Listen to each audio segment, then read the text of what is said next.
Hey guys, Antonio here with some more Lincoln on Leadership, Executive Strategies for Tough Times by Donald T. Phillips. Let's get into it. Today's chapter, chapter 6, is Have the Courage to Handle the Unjust Criticism.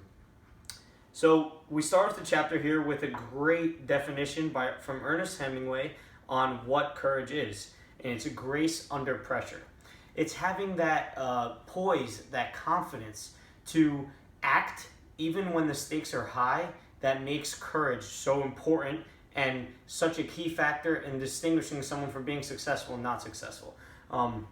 So that is a key thing to have as a leader, is courage. We haven't talked about that much so far in this book, but this is a key factor, and this is a main topic of this chapter. So then it goes about how Lincoln was able to deal with all this criticism. He had a couple of methods of how he did this. And before we go into the specific methods, I just wanted to harp on the fact that Lincoln is someone who had a lot of criticism thrown at his way from when he was a little boy all the way till when he became a lawyer and then president, just because he always had this drive, this burning passion to keep moving forward and keep getting to the next level of achievement that a lot of people didn't have. So they all gave him criticism for that. So let's talk about the first way on how you can handle dealing with criticism. First is to ignore the attack in general, and this is the best method that is used when the attack is normally something that's very low, something way below your standards. Like why did that person even go there? That kind of thing. It's ridiculous and it's petty when something like that happens. That's the best thing to do there, is when you just simply ignore the attack. The reasons why you should do this is because it lets you focus more time on the positives and how you can handle the situation better. It shows to other people that you won't deal with the little pettiness that people are trying to throw at you. And a lot of times when you give a reaction back to the person who's trying to instigate you with some criticism, you just make things worse. A lot of times when I'm with friends or acquaintances and they like to give me criticism, if I simply ignore what they have to say and realize that I know in my head that where I'm going is the right path for me, then I simply just ignore the attack. It makes it so much better for everyone involved. You're not throwing any more flame into the fire, and you're simply just moving on. The next thing is to sit down at a desk and write a letter to the person that you are having these problems with, that are causing this criticism to get thrown at you. And when you do this, you are not supposed to send the letter to the person. The point of this is to empty out your entire head and get all of your thoughts on paper.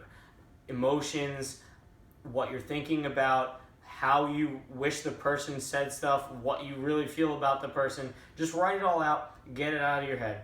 I do this a lot, and Lincoln actually said that this is his most effective way of handling criticism.